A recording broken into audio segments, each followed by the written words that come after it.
real perspective, Representative Ross. And as I look around at all the other honorables from the General Assembly, thank you for being here. The judges, thank you for being here. There's nobody any stronger and who's moving across the state, focusing on jobs and education than Lieutenant Governor Walter Dalton. Walter,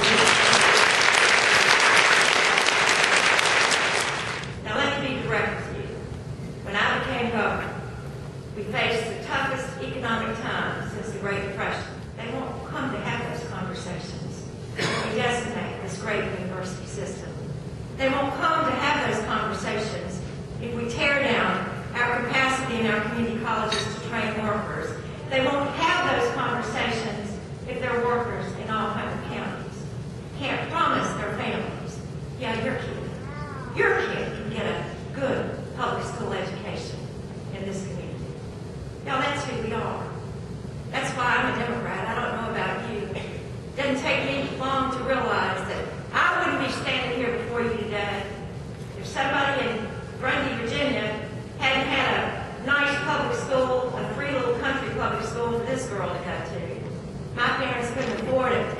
They wouldn't have had the $2,000 or $3,000 to match the $2,000 voucher that the state gave me. I couldn't have done that.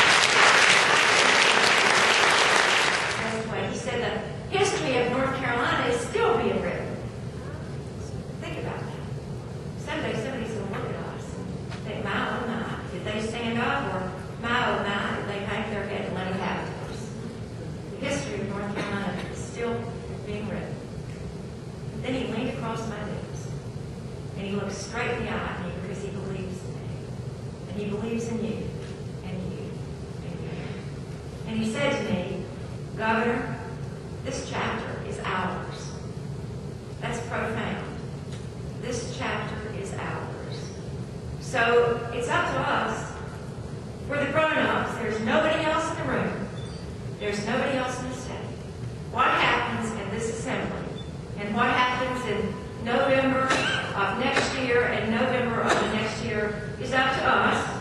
We are the adults, and we are writing the history that people will read for the next hundreds and hundreds of years about leadership choices in North Carolina. I refuse to be written about in history as the governor in participation with the citizens of North Carolina and the elected leaders of this great state who turned North Carolina backwards and who drove us to the bottom under Mississippi. I refuse. I hope you refuse, and if you do refuse, then go.